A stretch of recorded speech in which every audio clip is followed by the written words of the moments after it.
Hello viewers, যারা class 8 এ পড়ছো, আজকে তাদেরকে আমি বাংলার প্রথম চ্যাপ্টার অর্থাৎ প্রথমে যে কবিতাটা রয়েছে বোঝাপড়া, কবি রবীন্দ্রনাথ ঠাকুরের লেখা যে বোঝাপড়া তোমাদের কবিতাটা রয়েছে আজকে ভালো করে পড়াবো এবং বোঝাবো। তাই তোমরা কিন্তু চটপট বইটা খুলে পড়াটা ভালো করে বুঝে নেবে। খুব সুন্দর একটা কবিতা, যদি একবার বুঝতে পারো তোমাদের খুব ভালো লাগবে।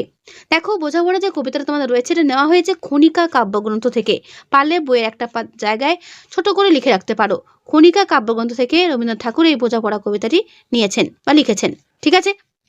তো দেখো, এই যে বোঝাপড়া, এই কথাটার মধ্যে দিয়ে আমরা কি বুঝতে পারছি?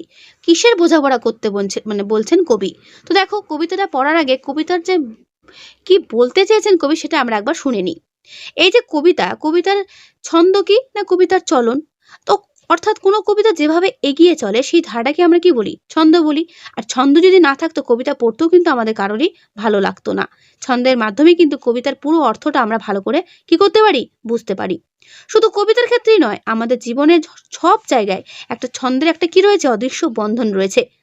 জীবনের এই সহজ সুন্দর এই ছন্দ, এটা যদি বুঝতে চাও তাতেও তোমাকে সবসময় কি থাকতে হবে? সজাগ থাকতে হবে, চোখ কান খোলা রাখতে হবে। তাহলে তুমি কিন্তু এই পুরো ব্যাপারটা বুঝতে পারবে। বলছে চারপাশের ঘটনার মধ্যে যে ছন্দ লুকিয়ে রয়েছে তা শুধু কান পেতে মন দিয়ে বোঝার চেষ্টা করতে হবে। মানে কান দিয়ে মন দিয়ে দুটো দিয়েই কিন্তু সেটা বোঝার চেষ্টা করতে হবে, তবে তুমি বুঝতে পারবে। আবার কি বলেছে লেখক? লেখক এখানে আবার বলেছিল যে মন্দ কথায় কান না দিলে, কলহ দ্বন্দ্বে জড়িয়ে পড়লে সেই ছন্দ কেটে যাবে। অর্থাৎ তুমি যদি মন্দ কথায় কান দাও বা কলহ বিবাদ বা ঝগড়া অশান্তিতে যদি জড়িয়ে পড়ো তাহলে তুমি ভালো জিনিসগুলো আর শুনতেই পাবে না। তাই ওই সমস্ত জিনিস কবি বলছেন অ্যাভয়েড করে চলো, কান দিও না। সুতরাং সুস্থ জীবন পেতে গেলে এইসব দূরে সরিয়ে রেখে যে ছন্দ, যে তাল, সেটাকেই আমাদের গ্রহণ করতে হবে। অর্থাৎ কবি এখানে কি করছে? বোঝাপড়া সেই সমস্ত জিনিসগুলোর সঙ্গে করতে বলছে যেগুলো খারাপ, যেগুলো করা আমাদের উচিত নয়। খারাপ তো অনেক কিছু আছে, তো সেইগুলো থেকে আমাদের নিজেদেরকে দূরে রাখা উচিত। ভালো জিনিসের প্রতি নিজেদেরকে ইনভলভ করা উচিত। বুঝতে পারছো? এই কবিতাটা খুব একটা দারুণ কবিতা। মানেগুলো খুব সুন্দর করে এখানে কবিতায় লাইনে লাইনে তুলে ধরা আছে। আমি তো একটু আগে তোমাদের কবিতাটা বোঝানোর আর কি যেটা তোমাদের বলছি সেটা বলার পর কবিতাটা তো নিশ্চয়ই পড়বো, দেখবে পুরোটা তোমরা বুঝতে পারছো। তারপর দেখো কি বলেছে? আমাদের জীবনের সবেতেই কি রয়েছে? ছন্দ রয়েছে। ছন্দ রয়েছে ঝড় বাদলে, জ্যোৎস্নাতে, দিন দুপুরে, পাখির ডাকে। এইসব জায়গায় কিন্তু আমরা ছন্দ খুঁজে পাবো। তাহলে প্রশ্ন আসতে পারে ছন্দ আমরা কোথায় কোথায় পাই? দেখো, ছন্দ আছে ঝড় বাদলে। ঝড় বাদলেও কিন্তু একটা ছন্দ আছে। জ্যোৎস্নাতে, অর্থাৎ জ্যোৎস্না যে রাত, সেখানেও কিন্তু ছন্দ পাওয়া যায়। দিন দুপুরে পাখির ডাকেও কিন্তু ছন্দ পাওয়া যায়। এমনকি ঘোর রাতে দেখবে ঝিঝির ডাকেও একটা ছন্দ পাওয়া যায়। তারপর দেখবে নদীতে যে বয়ে চলছে কলকল শব্দ, সেখানেও কিন্তু ছন্দ রয়েছে। তাই না? যদি সেটা শুনতে চাও, কান পেতে থাকলে অবশ্যই শুনতে হবে নদীর জলের যে কলকল শব্দ। এই ছন্দ যেন ছড়ার ছন্দ। ছন্দ রয়েছে দেখবে মোটরের চাকায়, ছন্দ ছুটছে রেলগাড়িতে, নৌকো জাহাজ চলছে সেখানেও কিন্তু ছন্দ রয়েছে। সবকিছু মিলিয়ে তাল মিলিয়ে চলছে। ঘড়ির কাঁটাও দেখবে ছন্দ মিলিয়েই চলছে। দিন রাত্রিও ঠিক ওই রকম ছন্দেই কিন্তু বাঁধা। আসল কথা কি, যেদিকেই তাকাও না কেন, কোনো কিছুই ছন্দহীন নয়। সমস্ত কিছু একটা ছন্দে চলছে। বোঝা গেল? তবে তাই জন্য কি বলছে? ছন্দকে শুনতে হবে মন দিয়ে, কান দিয়ে। চারপাশে জগতের মধ্যে ছন্দের যে সংকেত বা ইঙ্গিত, সেটাকে বুঝতে পারলেই তুমি জীবনকে এবং জীবনের পৃথিবীকে সবটাই চিনতে পারবে। জীবনের ছন্দকে ধরতে পারলেই উপলব্ধি করা যাবে জীবনের যে আসল মজাটা কোথায় রয়েছে। বোঝা গেল? জীবনটা তখন হয়ে যাবে পদ্মময়, অর্থাৎ কবিতার মতো, ছন্দের মতো হয়ে যাবে। কান দিলে আর মনোযোগ দিলে, শুনলেই মনোযোগ দিয়ে যদি তুমি শোনো, তবেই কিন্তু ছন্দের যে কবিতা সেটা লেখা সম্ভব হবে। একটা ছন্দ আনতে গেলে না তোমার মন থাকতে হবে সবসময় আর কি বলবো, পজিটিভ দিক। অর্থাৎ তোমাকে পজিটিভ দিক সবসময় ভাবতে হবে। তোমার মনে কোনো ঝগড়া, কলহ, বিবাদ এসব আনলে চলবে না। কোনো নেগেটিভ জিনিসগুলোকে ঢোকালে চলবে না। একদম পুরো প্রকৃতির জিনিসগুলোকে অনুভব করার জন্য মন থাকতে হবে একদম পুরো পিওর। তো সেটাই কবি এখানে লাইনে লাইনে তুলে ধরেছে। আমরা সেটা পড়লেই আরো ভালো করে বুঝতে পারবো। আশা করি প্রত্যেকে একটু ধরতে পারছো যে এই কবিতায় কি বলতে চেয়েছেন কবি। তো চলো শুরু করি। মনেরই আজ কহ যে, মনকে আজকে বলো যে ভালো মন্দ যাহাই আসুক সত্যের এলাও সহজে। অর্থাৎ যাই ঘটে যাক না কেন, যেটা সত্য সেটা কি আমাদের সহজভাবে নিতে বলছেন। কেউ বা তোমায় ভালোবাসে, কেউ বা বাঁচতে পারে না যে, কেউ বিকিয়ে আছে, কেউ বা শিখি পয়সাও ধারে না যে। কেউ তোমায় ভালোবাসে, আবার কেউ তোমাকে ভালোবাসতে নাও পারে। কেউ তোমাকে পয়সা দিচ্ছে, কেউ তোমাকে 1 টাকাও দিচ্ছে না, হতেই পারে। কত কটা যে স্বভাব তাদের, কত কটা বা তোমারও ভাই, কত কটাই ভবের গতিক, সবার তরে নয় সবাই। বলছে কারো স্বভাব তোমার মতো হতে পারে, কারো স্বভাব তোমার মতো নাও হতে পারে। তাই বলে সবাইকে কি আমাদের মানতে হবে? না। তোমায় কতক ফাঁকি দেবে, তুমিও কতক দেবে ফাঁকি। তোমার ভোগে কতক পড়বে, পরের ভোগে পড়বে, থাকবে বাকি। মান্ধাতারই আমল থেকে চলে আসছে এমনই রকম, তোমারই কি এমন ভাগ্য বাঁচিয়ে যাবে সকল জখম। অর্থাৎ তোমার ভোগে কতটা পড়বে বা তুমি কতটা পাবে না, ঠিক আছে, তুমি কতটা ফাঁকি দেবে, কতটা ফাঁকি দেবে না, বা তোমায় কে কতটা ফাঁকি দিল, এই পুরো ব্যাপারগুলো মান্ধাতারই আমল থেকে চলে আসছে, অর্থাৎ প্রাচীন কাল থেকে এগুলো কিন্তু চলে আসছে, এগুলো একইভাবে চলে আসছে, এগুলো কিন্তু কোনো পরিবর্তন নেই, এভাবেই হয়ে আসছে এগুলো। তোমারই কি এমন ভাগ্য বাঁচিয়ে যাবে সকল জখম। তোমার যে জখমগুলো রয়েছে সব কি একদম পুরো বাঁচিয়ে যাবে এরকম কি ব্যাপার রয়েছে? মনের আজ কহ যে মনকে বলো যে এই জিনিসগুলো কি সত্যি একদিন ঠিকঠাক হয়ে যাবে? এগুলো তো একভাবেই হয়ে আসছে। তাই এত কিছুর মধ্যে তোমাকে কি করতে হবে?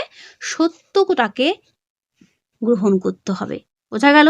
তাহলে এতগুলো লাইনের মধ্যে দিয়ে কবি একটা কথাই বলেছে যে ভালো মন্দ অনেক কিছু আমাদের জীবনে ঘটে যায়, তার মধ্যে যেটা সত্য সেটা কি আমাদের কি করতে হবে? সহজেই গ্রহণ করতে হবে। আশা করি এই পাতাতে যেটুকু আছে বোঝাতে পারলাম। এই জিনিসটাই তোমাদের কিন্তু ঘুরিয়ে ফিরিয়ে প্রশ্ন তোমাদের পরীক্ষাতে থাকবে এই টপিকগুলো নিয়েই। বুঝতে পেরেছো? এই কবিতাটা যারা পড়ছো প্রথমে মনে হবে যে কি কঠিন কবিতা। দেখো, কঠিন বলে কোনো কিছু হয় না, যদি বুঝতে পারো তাহলে সহজ লাগবে, তাই বোঝার চেষ্টা করো। ভালো মন্দ যাহাই আসুক সত্যের এলো সহজে, অনেক ঝঞ্ঝা কাটিয়ে বুঝি এলে সুখের বন্দরেতে, জলের তলে পাহাড় ছিল লাগলো বুকের অন্দরেতে। অর্থাৎ সুখের অনেক ঝঞ্ঝা কাটিয়ে যখন সুখের বন্দরেতে আসবে ঠিক তখনই জলের তলায় যে পাহাড় ছিল সেটা কি কেউ জানতো? সেখানেও বিপদ হতে পারে। মুহূর্তেকে পাঁজরগুলো উঠলো কেঁপে আটতো রবে, তাই নিয়ে কি সবার সঙ্গে ঝগড়া করে মরতে হবে? অর্থাৎ হঠাৎ যদি কোনো সমস্যা হয় তাই নিয়ে কি সবার সঙ্গে ঝগড়া করতে হবে? ভেসে থাকতে পারো যদি সেইটে সবার চেয়ে শ্রেয়, অর্থাৎ নিজেকে ভাসিয়ে রাখো, কারোর সঙ্গে নিজেকে জড়িও না, না পারো তো বিনা বাক্যে টুপ করিয়া ডুবে যেও, অর্থাৎ যদি ছেড়ে না পারো তাহলে টুপ করে যেন ডুবে গিয়ে মরে যেও, সেটা করতে পারো। এটা কিছু অপূর্ব নয়, ঘটনা সামান্য খুবই, শঙ্কা যেথায় করে না কেউ সেইখানে হয় জাহাজ ডুবি। অর্থাৎ এই যে সুখ হতে হতে হঠাৎ জাহাজের তলায় পাহাড় ছিল, কেউ কি জানতো? সেটাই বলছে যে যেখানে যে এটা যে কিছুটা অপূর্ব না তা না, মানে ঘটনা খুবই কমন ঘটনা, এটা হতেই পারে যে সুখের মাঝখানে হঠাৎ দুঃখ চলে এলো। বলছে যেখানে কেউ শঙ্কা করে, অর্থাৎ যেখানে মানুষ ভাবে যে এখানে বিপদ নেই সেখানেই হঠাৎ কিন্তু জাহাজ ডুবে যায়, অর্থাৎ মানুষের কিন্তু বিপদটা চলে আসে। মনের তাই কহ যে ভালো মন্দ যাহাই আসুক সত্যের এলো সহজে, তাই মনকে বোঝাও যে যাই হয়ে যাক, যাই হয়ে যাক, মনটাকে বোঝাতে হবে যে আমাদেরকে সবসময় সত্যটাকেই গ্রহণ করতে হবে।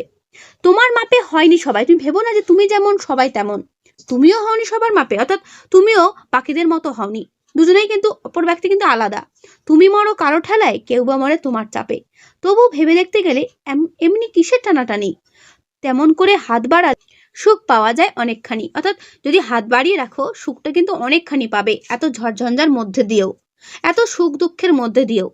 আকাশ তবু সুনীল থাকে, দেখো আকাশটা কিন্তু এত কালো কালো মেঘে ঢেকে যায় তবু কিন্তু সেই নীল নীলই থাকে, সেই এত আলো আধারির মধ্যে থেকেও। মধুর থেকে ভোরের আলো, মরণ এলে হঠাৎ দেখি মরার চেয়ে বাঁচাই ভালো। বলছে যখন মরণ আসে না তখন মানুষ উপলব্ধি করতে পারে না মরা নয়, বাঁচাইটাই মানে বাঁচাটাই সব থেকে ভালো। মানুষ বলে না যে বেঁচে থেকে কি লাভ, মরে যাওয়াই ভালো। আবার যখন মরণ চলে আসে তখন মরণ চলে আসার মুহূর্তে মানুষ উপলব্ধি করে না, মরার চেয়ে বাঁচাই ভালো। তাই যাহার লাগে চক্ষু বুঝে বহিয়ে দিলাম অশ্রু সাগর, তাহারে বাদ দিয়েও দেখি বিশ্বভুবন মস্ত টাগর। মনেরে তাই কহ যে ভালো মন্দ যাহাই আসুক সত্যের এলো সহজে। যার জন্য চোখের জল ফেলে এত কষ্ট পাওয়া হয় তাকে যখন বাদ দেওয়া হয় তখন বিশ্বভুবনটাকে অনেক বড় করে দেখা যায়। তাই মনেকে সেটা বোঝাও যে ভালো মন্দ যেটাই হোক না কেন সত্য যেটা সেটাকে আমাদের গ্রহণ করতে হবে। তাহলে কবি কত উদাহরণ দিয়ে আমাদের বুঝিয়েছেন যে কত কিছু আমাদের জীবনে ঘটে যায়, তার মধ্যেও আমাদের কি করতে হবে? মনকে বুঝিয়ে যেটা সত্যি যেটা সঠিক সেটাকেই গ্রহণ করতে হবে। নিজের ছায়া মস্ত করে অস্তাচলে বসে বসে আধার করে তুলো যদি জীবনখানা নিজের দোষে। বলতে নিজের মতো যেটা যদি নিজের জীবনটাকে আধার করো, অত অন্ধকার করে ফেলো নিজের দোষেই, তবে সেটা কি করে হবে? বিধির সঙ্গে বিবাদ করে নিজের পায়ে কুড়ুল মারো, অর্থাৎ যেটা ঘটবে তার সঙ্গে বিবাদ করে যদি নিজের পায়ে কুড়ুল মেরে ফেলো, দোহাই তবে এই কার্যটা যত শীঘ্র পারো সারো। এগুলো করো না, এগুলো এতবার শীঘ্র করে এর থেকে দূরে থাকো। খুব খানিকটা কেঁদে কেটে অশ্রু ঢেলে ঘরা ঘরা মনের সঙ্গে এক রকমে করে নে ভাই বোঝাপড়া, অর্থাৎ যত পারো কান্নাকাটি করে মনে যত দুঃখ কষ্ট সেগুলো বার করে দিয়ে বোঝাপড়া করে নাও। তাহার পরে আধার ঘরের প্রদীপখানি জ্বালিয়ে তোলো, তারপর অন্ধকার ঘরে কি করো? প্রদীপখানি জ্বালাও। ভুলে যা ভাই কাহার সঙ্গে কতটুকুন তফাৎ হলো, মানে কার সঙ্গে কি হলো না হলো সব কিছু ভুলে যা। মনের তাই কহ যে ভালো মন্দ যাহাই আসুক সত্যের এলো সহজে। তাই মনকে বোঝাও যে ভালো মন্দ যেটাই ঘটুক না কেন, যেটা সত্য সেটাকেই আমাদের সহজেই গ্রহণ করা উচিত। আশা করি প্রত্যেকেই আমি কবিতাটা বোঝাতে পারলাম। এই হলো পুরো কবিতাটা, বিষয়বস্তু এবং কবিতাটা। তোমরা আমার এই পড়ানোটা শেষ করার পর নিজেরাও কিন্তু বাড়িতে একবার বইটা প্রথম থেকে শেষ পর্যন্ত কবিতাটা পড়বে, দেখবে পড়াটা আরো ভালো বুঝতে পারবে। ঠিক আছে? তাহলে আজকে আমি কবিতাটা পর্যন্তই রাখলাম। পরের দিন তোমাদের সাজেশন প্রশ্নগুলো আমি বলে দেবো। ওকে? তাহলে আজকে এখানেই, দেখা হবে নেক্সট ভিডিওতে। ভালো থেকো সবাই।